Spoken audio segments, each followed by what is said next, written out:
derecha. ¿Cuándo se desvía la curva a la derecha? Cuando la hemoglobina está entregando el oxígeno a los tejidos. ¿Y qué tiene que pasar para que la hemoglobina se desvíe a la derecha? Perdón, la curva de la... Primero, se tiene que producir el metabolismo celular. ¿Por qué? Cuando hay metabolismo celular, ¿qué va a pasar? Va a haber aumento de la temperatura, va a aumentar la concentración del CO2, porque el CO2 es producto del metabolismo celular. Igualmente hay disminución del pH, ¿ya? Entonces es un pH ácido. Y igualmente existe aumento del 2,3-difosfoglicerato por parte de los glóbulos rojos. Entonces todo esto desvía a la curva hacia la derecha. Entonces para que el oxígeno sea entregado a los tejidos. Igualmente hablamos del desplazamiento de la curva hacia la izquierda.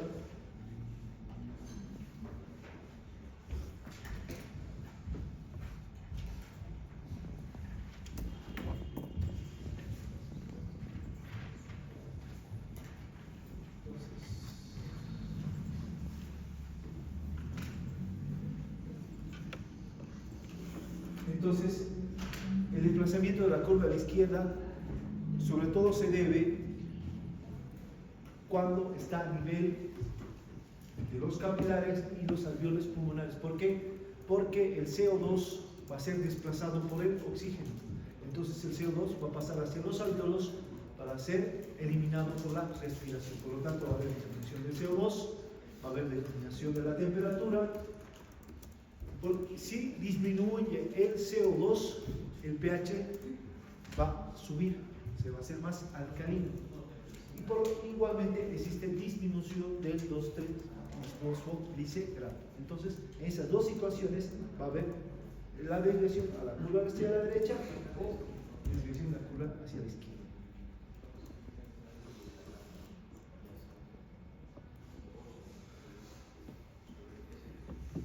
Coeficiente de utilización, ¿ya? Entonces, cuando hablamos de coeficiente de utilización, estamos hablando del porcentaje de sangre que se deshace del oxígeno al pasar por los tejidos, ¿ya? Entonces, en estado de reposo, ¿ya?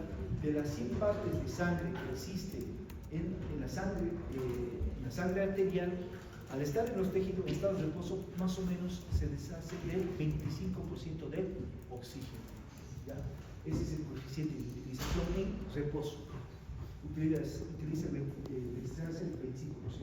En cambio, cuando existe actividad física, ¿ya?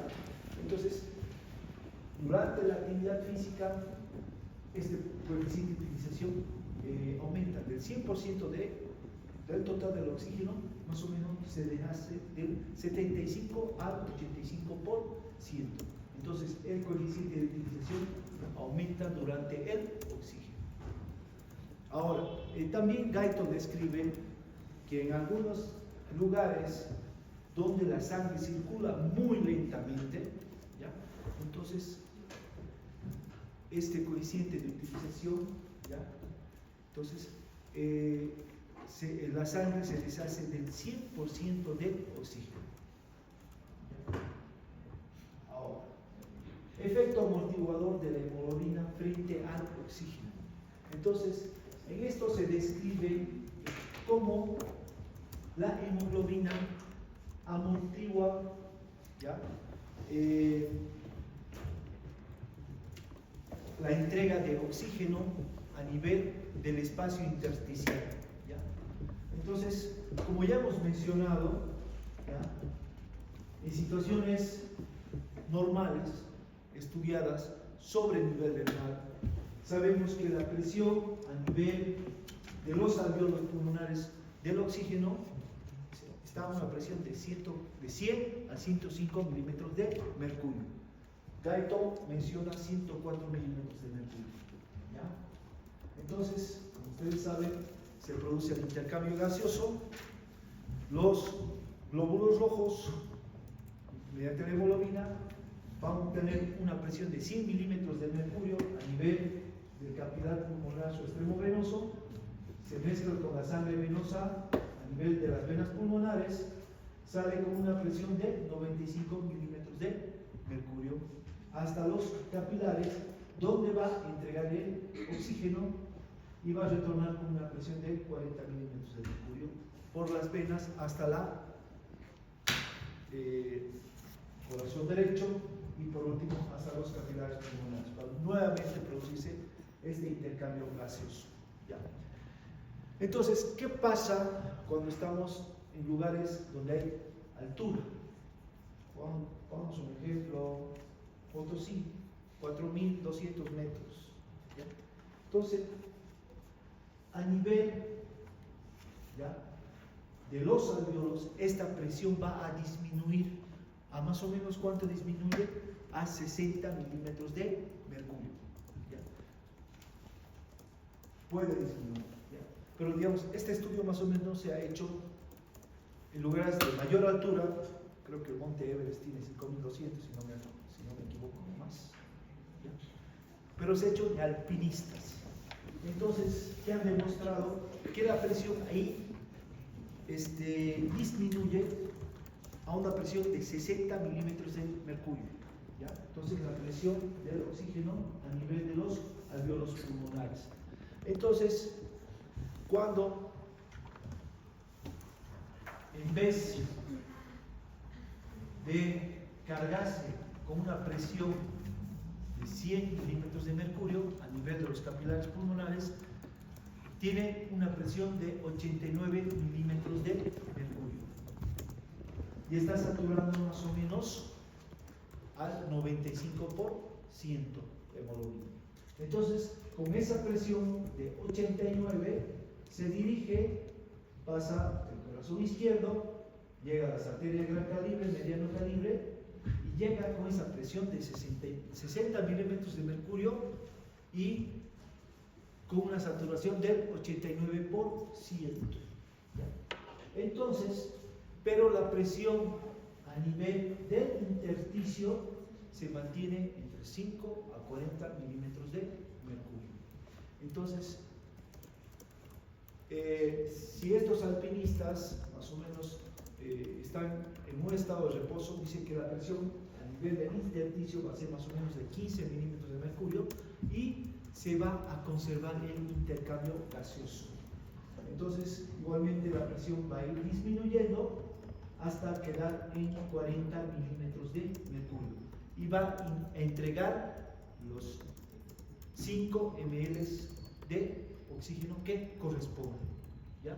Entonces, toda esta amortiguación se debe gracias a la hemoglobina. ¿Ya? Pero si estos alpinistas están esquiando, ¿ya?, entonces la presión a nivel del espacio intersticial se va a acercar a los 5 milímetros de mercurio. Por lo tanto, igualmente va a entregar los 15 ml de oxígeno correspondiente en estado de ejercicio. Entonces, la sangre oxigenada va a circular, va a volver con una presión de 40 milímetros de mercurio. ¿Ya? Nuevamente hasta nivel pulmonar. Entonces, toda la alteración se podría decir que se produce a nivel alveolar. Ahora, ¿qué pasa? Por ejemplo, ponen otro ejemplo con los buzos. Ustedes saben, cuando los buzos bajan a profundidades, lo hacen con equipo de oxígeno.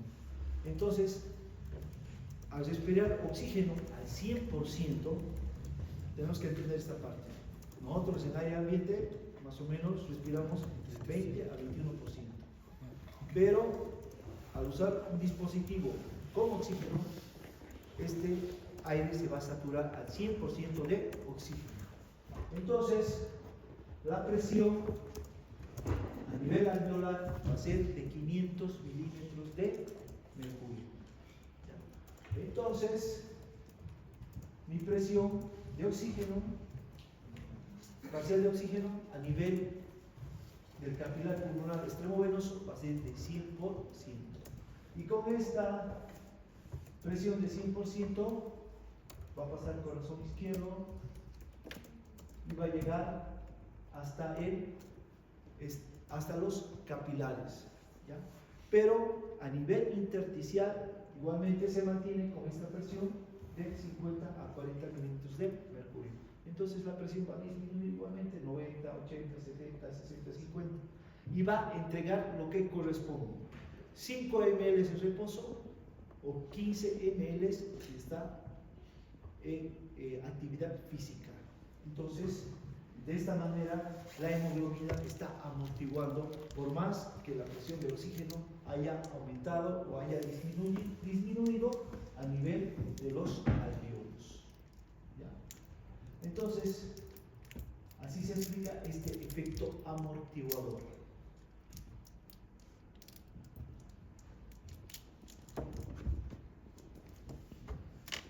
Ahora vamos a ver lo que corresponde a lo que es respiración celular.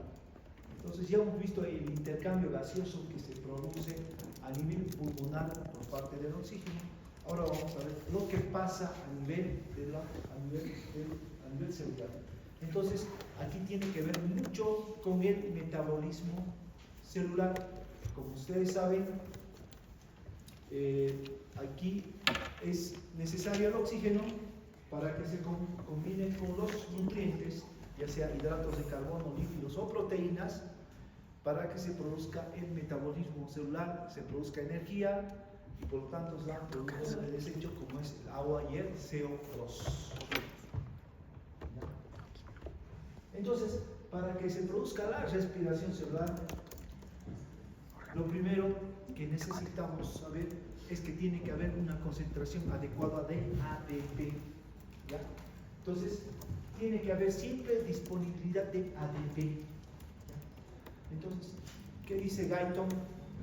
Que siempre que haya disponibilidad, la cantidad adecuada de ADP, se va a producir el metabolismo celular, aunque la concentración de oxígeno haya disminuido, o sea, mínimo, ¿ya? Porque gracias a si existe ADP en concentraciones adecuadas, entonces el oxígeno, por más que esté disminuido, este se va a combinar con los nutrientes, hidratos de carbono, lípidos y proteínas, y va a producir energía. Entonces, al producir energía y haber una concentración adecuada de ADP, se está asegurando la formación de ATP, de adenosín trifosfato, ¿ya? Entonces, para satisfacer las necesidades energéticas de la célula. Entonces, es importante la disponibilidad de ADP. ¿Qué más necesitamos para un correcto metabolismo celular?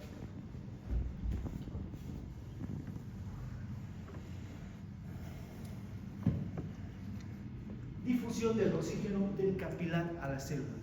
Como ustedes saben, aquí tengo mi dibujo, tengo mi arteriola, mis capilares, mis vénulas, mi espacio intersticial y mis células. Entonces, si hablamos de difusión de oxígeno del capilar a la célula, como vemos aquí, entonces el oxígeno va a pasar del capilar al espacio intersticial y recién de ahí hacia la célula. Y para que esto sea óptimo, ¿ya?, tiene que haber una distancia del capilar hacia la célula, una distancia de 50 micras. Si la distancia es mayor a 50 micras, no va a haber una correcta difusión del oxígeno. El oxígeno no va a llegar a las células. Por lo tanto, el oxígeno se va a perder en el espacio intersticial, ¿ya? Entonces, ¿cuál sería un ejemplo de que aumente este espacio intersticial entre el capilar y las células? ¿Cuál sería un ejemplo? ¿Perdón? Estamos, ¿quién dijo? Edema pulmonar. Ahorita, sí, puede ser un edema pulmonar. ¿Por qué? Porque igualmente en el pulmón existen capilares los cuales están oxigenando al tejido pulmonar. En cualquier tejido donde se produzca edema, ¿ya?, entonces se va a alejar los capilares de las células. Por lo tanto, el edema me produce eso, que el oxígeno se pierda en el espacio intersticial. Pero lo que más pasa en el edema agudo del pulmón es que el líquido pasa a nivel de los alvéolos, ¿ya? Entonces, ¿qué pasa ahí? La persona se comienza a ahogar con ese líquido. Si alguna vez tienen oportunidad de ver un paciente con edema agudo del pulmón, aparte de tener arritmias, de tener presión alta, el paciente está sentado porque no puede respirar, ¿ya? Y está disneico, ¿ya? Se pone cianótico y usted le ausculta y es como si estuviera auscultando, escuchando como si una olla estaría con agua hirviendo, ¿ya? Así se siente. Y si usted no hace algo, no trata a ese paciente de forma oportuna, el paciente fallece. Es una emergencia médica el edema agudo del pulmón. Eso lo vamos a ver para el año a cansancio en fisiopatología, pero tiene que comprender esto. Transporte de oxígeno por la sangre.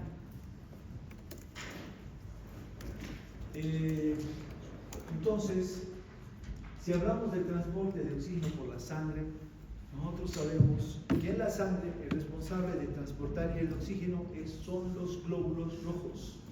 Pero para poder transportarlo al oxígeno necesitamos de la hemoglobina.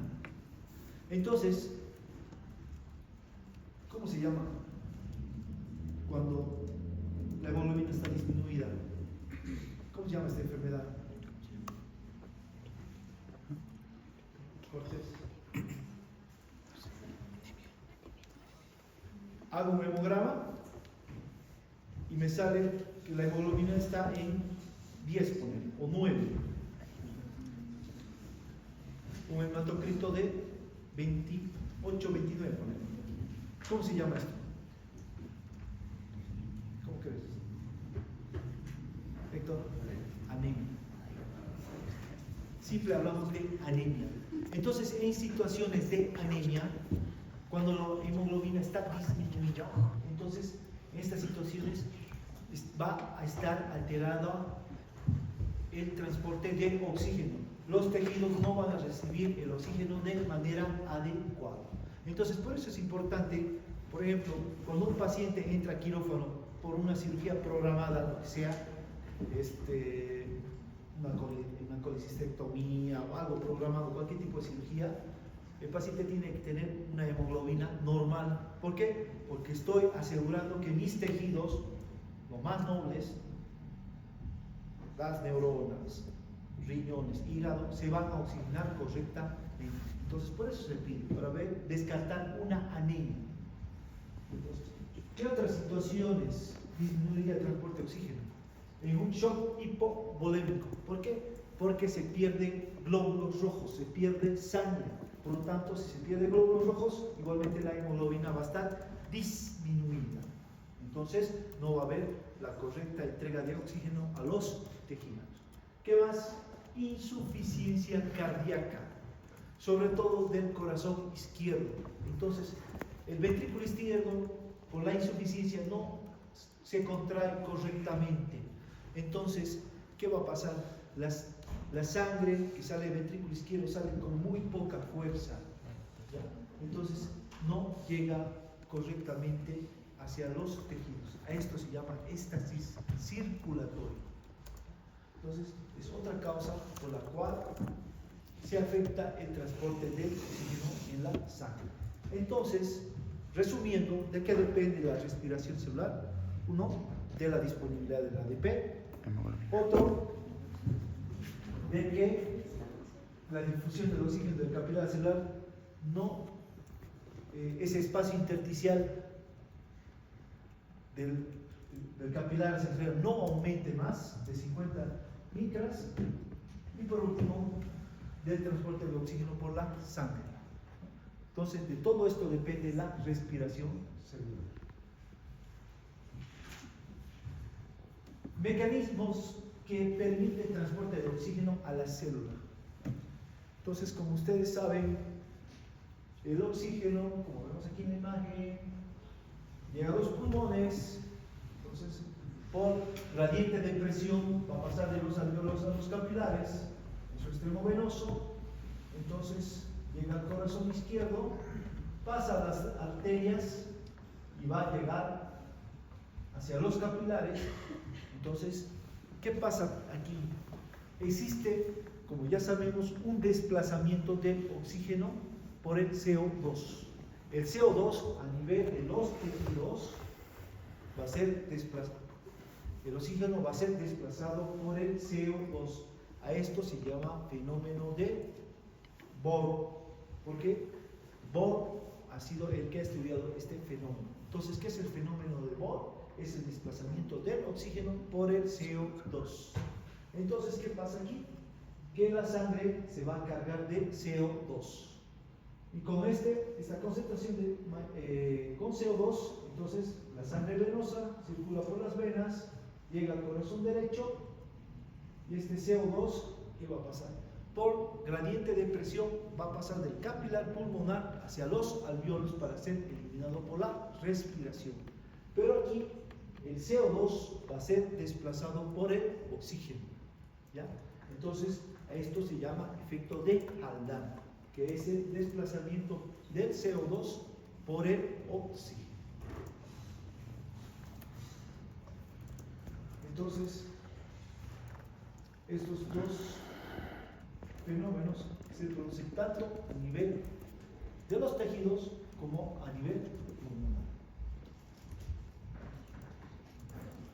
Como dijimos, una parte, el 97% del oxígeno es transportado por los glóbulos rojos, pero un 3% es transportada diluida en el plasma, en el agua del plasma. Entonces, igualmente, como sabemos que el oxígeno pasa de los alvéolos a los capilares pulmonares, ¿ya? Entonces se va a cargar al 100%, ¿ya? Luego se mezcla con la sangre venosa, disminuye más o menos un 97%, pero en la sangre, en el plasma, ¿ya?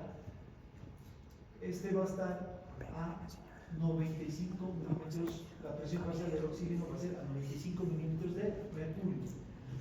Entonces, ¿cuánto está cargado el agua del plasma? Este 3% está cargado con 0.29 ml de decilitro de oxígeno diluido.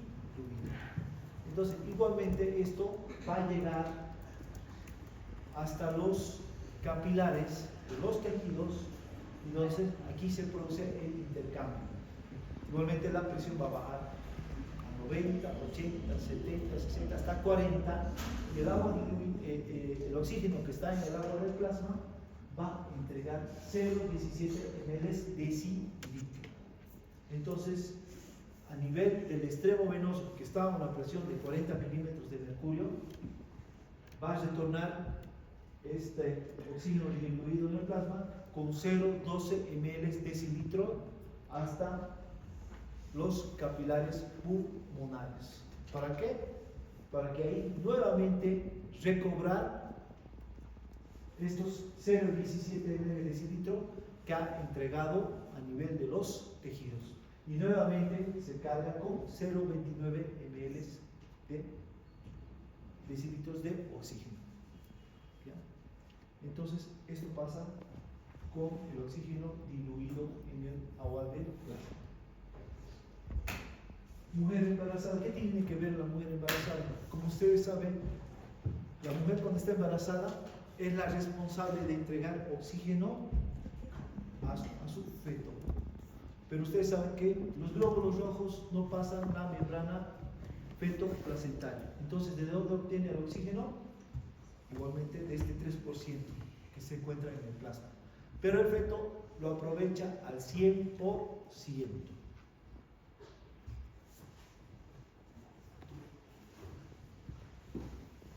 Transporte del CO2.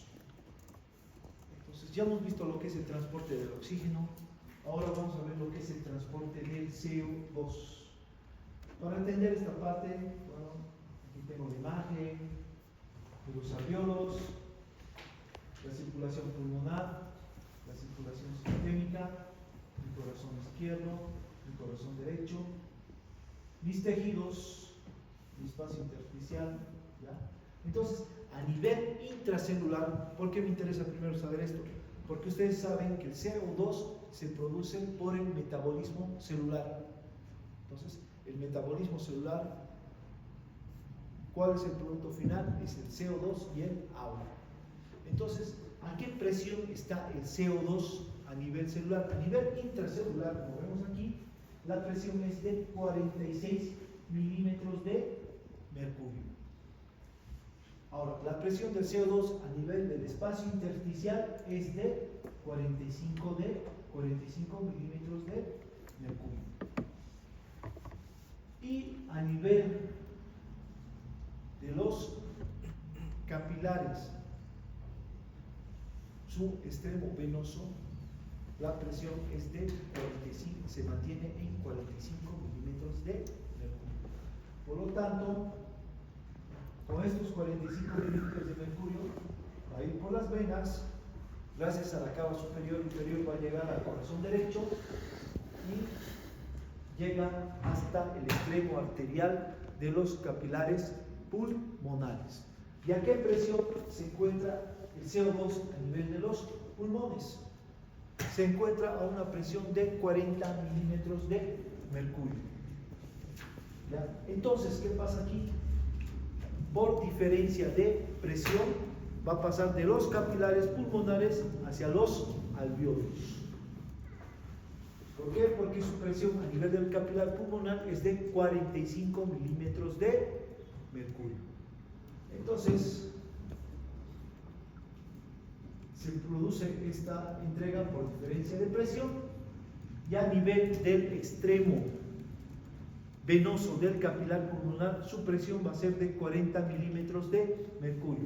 Entonces, con esta presión pasa las venas pulmonares, pasa el corazón izquierdo, pasa hacia las arterias, sus colaterales, hasta llegar a los capilares.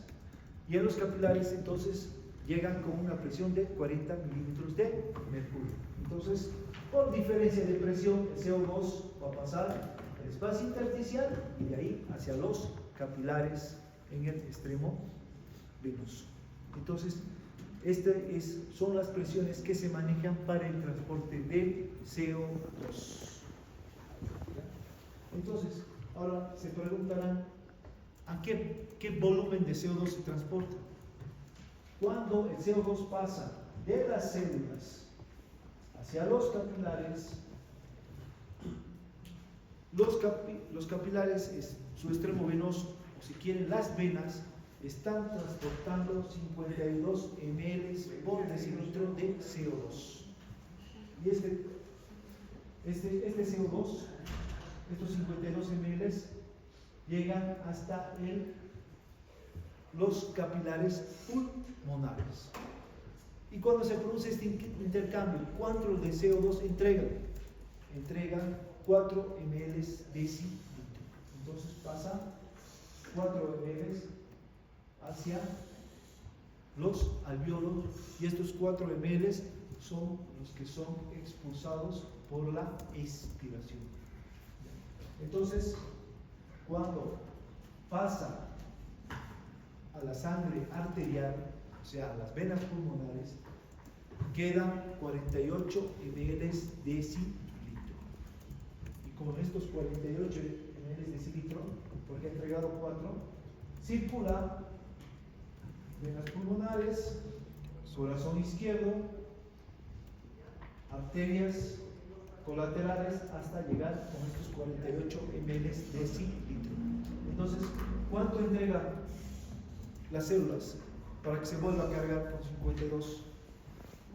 4 ml decilitro de CO2. Y nuevamente se carga con estos 52 ml decilitro y circula por la sangre venosa para llegar hasta los pulmones y producir el intercambio y se produzca la eliminación de CO2. Entonces, todo esto que estoy mencionando lo podemos ver, por ejemplo, en quirófano. ¿Por qué? Porque cuando hacemos anestesia general, el paciente está intubado, tiene un tubo a nivel de la tráquea y yo estoy monitorizando el CO2 todo el tiempo. ¿Ya? Entonces, puedo saber si mi CO2 baja, si aumenta, sube, y yo lo puedo corregir con el ventilador mecánico. ¿Ya? Así mi paciente no entra en acidosis, tampoco entra en alcalosis. Por eso es importante saber esto.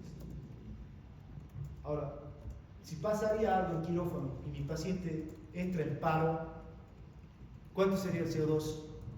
¿Aumenta o sube? Pero ¿aumenta o disminuye? ¿Qué pasa con el CO2? ¿Qué pasaría con el CO2 si el paciente entra en paro?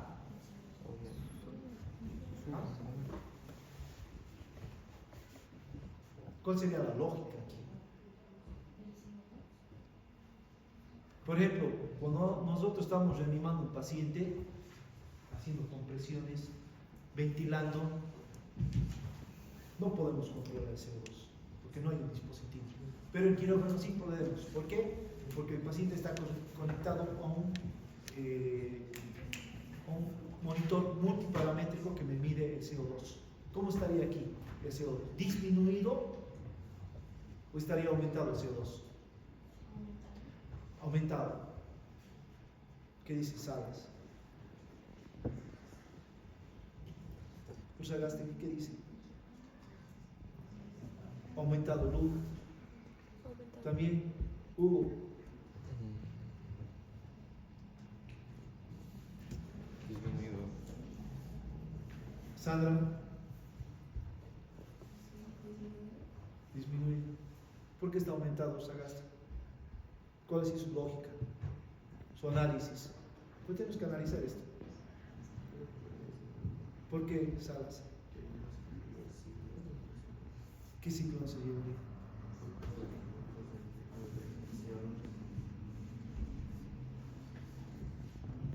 Sandra, ¿por qué estaría disminuido? Como que no lo eliminan espacio intersticial, se queda ¿Pero? dentro de la célula, Se queda dentro de la célula. ¿Por qué se queda dentro de la célula?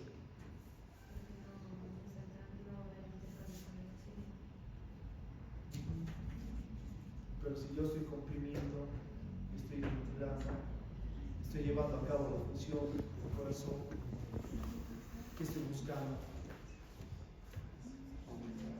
¿Aumentado? ¿Por qué? Por el hecho de que nosotros a la hora de hacer las compresiones no metemos más oxígeno.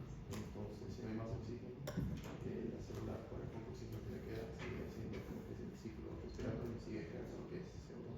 Y el CO2 se va acumulando dentro de nuestro organismo. Yo diría que no. Aumentado. ¿Perdón? ¿Se está acumulando en esa?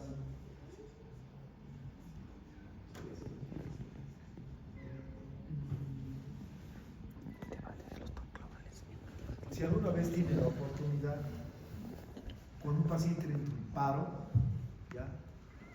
No hay registro del CO2 por parte del calmógrafo. Se llama calmógrafo, se llama, ¿ya? El aparato que hace el registro.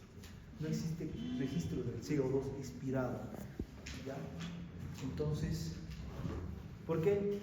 Porque el paciente no tiene presión, no tiene pulso. Entonces, si no hay presión, no hay pulso, el oxígeno no llega correctamente a los tejidos. Entonces, para que se produzca el metabolismo celular, ¿qué necesitamos? Sangre. Pero, o sea, ¿qué quiere hacer el metabolismo celular? Producir ATP. ¿No ve? Pero para eso necesita oxígeno y nutrientes. Oxígeno, hidratos de carbono, proteínas y lípidos. ¿Y cuál va a ser el producto final del metabolismo? El CO2 y el agua. Entonces, si no hay un correcto metabolismo por parte de las células, entonces no va a haber producción de CO2 por parte de células en ese momento. ¿Ya? Pero como dicen ustedes, el CO2 se comienza a acumular a nivel del extremo de la parte pelosa. Entonces, ¿qué se está produciendo? Una acidosis metabólica.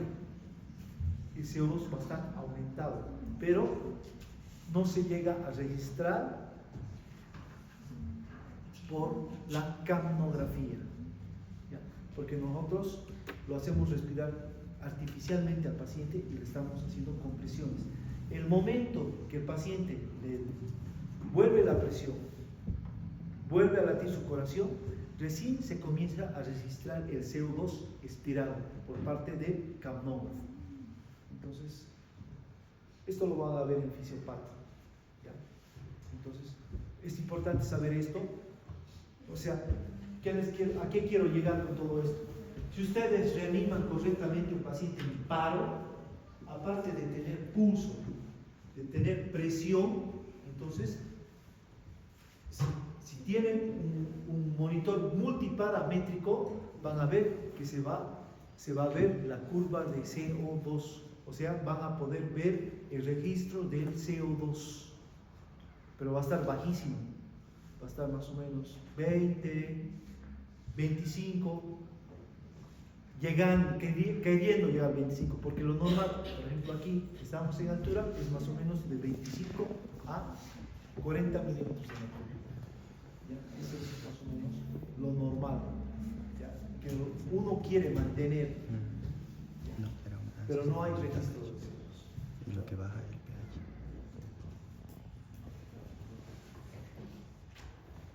Transporte del CO2 en forma de bicarbonato. Entonces, ¿cómo se transporta el CO2?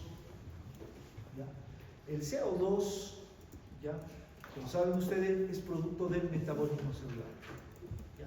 Entonces, cuando es producido por las células, este CO2, por diferencia de presión, va a pasar de la célula al espacio intersticial y del espacio intersticial pasa hacia los capilares en su extremo venoso para pasar a las venas. Entonces, pero este CO2 se transporta de tres maneras. Un 70% se transporta en forma de bicarbonato. Un 23% se combina con la hemoglobina y forma la carboxihemoglobina. Y un 7% del CO2 está ligado al agua o a las proteínas del plasma. Entonces, se produce la respiración celular. El CO2, como dijimos, 7% es transportado por el agua y las proteínas del plasma. Este 23%, como vemos, se combina con la hemoglobina, ¿ya? Entonces hay un desplazamiento del CO2, perdón, un desplazamiento del oxígeno por el CO2. ¿Cómo se llama esto? ¿Qué fenómeno es?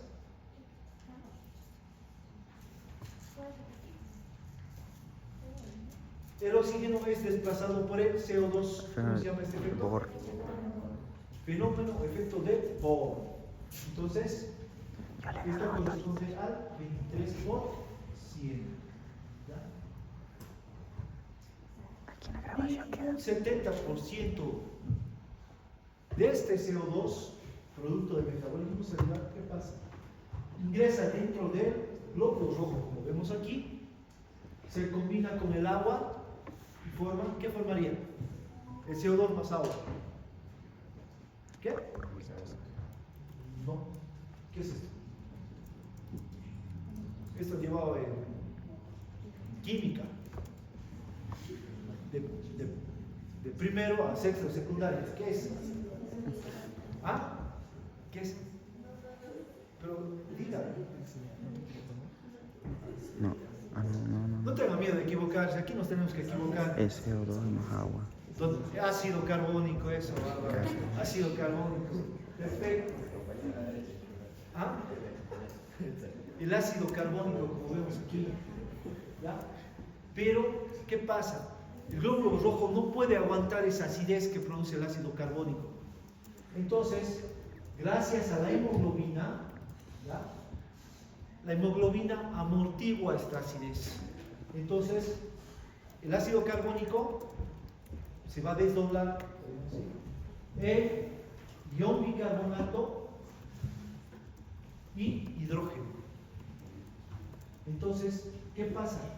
Este ion bicarbonato va a salir fuera de la célula, fuera del glóbulo rojo. Y fuera en el plasma existe cloruro de sodio. ¿Y qué hace este ion bicarbonato? Se va a combinar con el sodio y va a formar bicarbonato de sodio. Y el cloro, como queda solo, como vemos aquí, ingresa dentro de la célula. ¿Y qué va a pasar? Se combina con el potasio y forma cloruro de potasio. Entonces, la salida del ion bicarbonato del glóbulo rojo se conoce como fenómeno de Zumbus. Y la desviación de los cloruros, o sea, los cloruros que ingresan dentro del glóbulo rojo para combinarse con el potasio, se conoce como fenómeno de Humboldt, que es la desviación de los cloruros. Y al producirse todo esto, el pH disminuye en 7.36. Es por eso que el pH de la sangre venosa sería más ácido básico.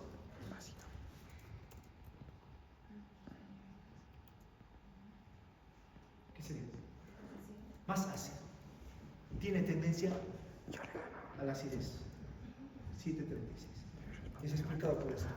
¿Y qué pasa? ¿Qué pasa cuando sale el bicarbonato, ingresa el cloro? Existe ingreso de agua.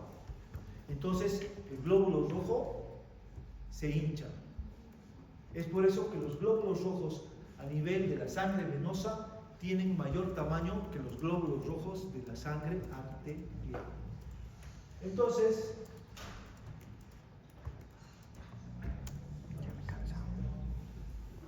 el CO2 es transportado por la sangre venosa hacia los pulmones, específicamente hacia los capilares pulmonares para que se produzca el intercambio gaseoso por diferencia de presión. ¿Cuánto de presión va a haber aquí en el capilar pulmonar por el CO2? ¿A cuánto de presión va a estar? 40. No, el CO2. ¿Cuánto? No, eso es a nivel pulmonar. Este es el oxígeno. ¿Cuánto está el CO2? 45 milímetros de mercurio. CO2, no oxígeno. CO2. ¿Y a nivel alveolar cuánto está? ¿El CO2 cuánto es la presión? 40.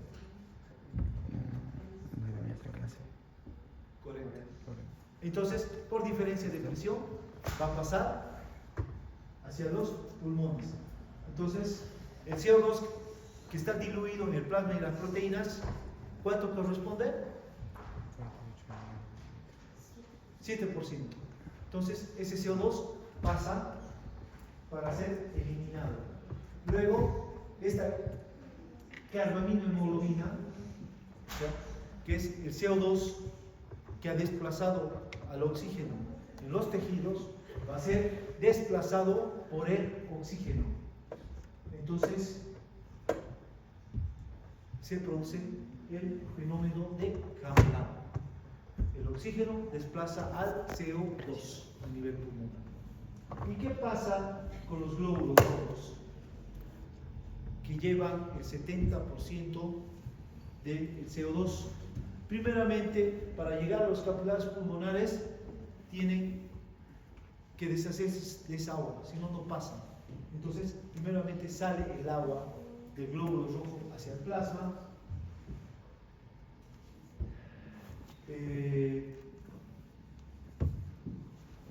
La hemoglobina libera el hidrógeno, por lo tanto,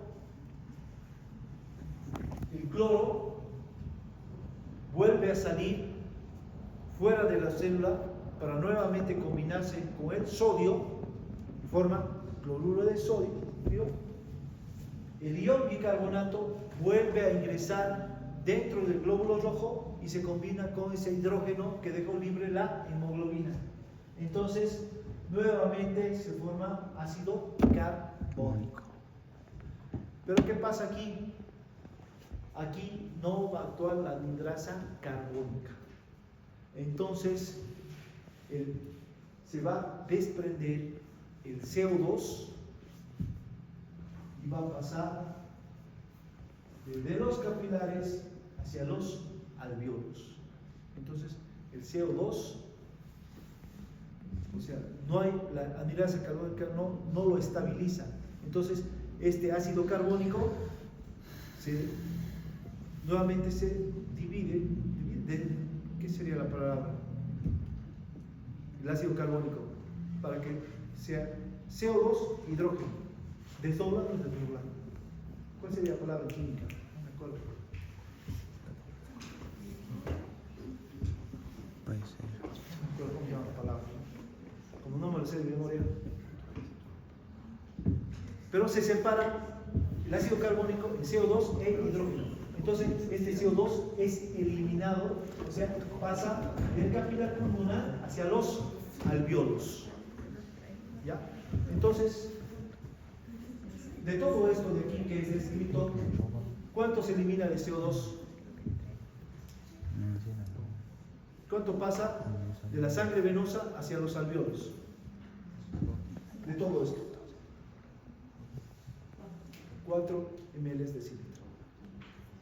Entonces, es eliminado por la ventilación pulmonar. O sea que este CO2 pasa a los alvéolos, va a pasar el atrio, bronquiolo respiratorio, bronquiolo terminal, bronquiolos principales, tráquea, laringe, faringe, y de ahí pasa a las vías aéreas superiores para ser eliminado en la respiración. Entonces, ya hemos descrito cómo sale el CO2.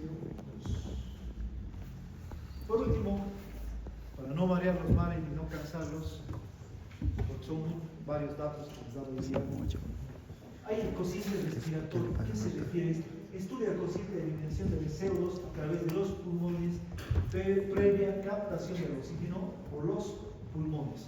Entonces, para tener este cociente respiratorio, ¿qué hacemos? Es la eliminación del CO2 sobre la captación del oxígeno.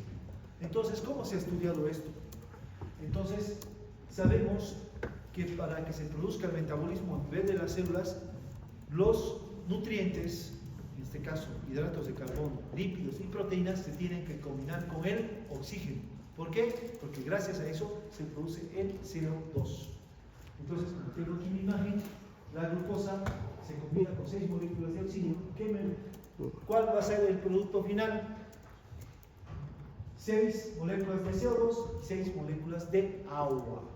Entonces, ¿qué me dice? Pongo eliminación de CO2, 6, por captación de oxígeno, 6. Entonces, su cociente respiratorio de los hidratos de carbono es igual a 1. ¿Cuánto va a ser de los lípidos? Su cociente respiratorio es de 0.7. Y de las proteínas es de 0.75. Ahora, como ustedes saben, la dieta es variada. No solo comemos solo azúcares o solo proteínas. Es una dieta equilibrada. Entonces, si hay el cociente respiratorio de los hidratos de carbono, lípidos y proteínas es igual a 0,825. ¿Ya? Entonces, esto explica Garrison sobre el cociente respiratorio. Quedaremos aquí. Entonces, continuamos.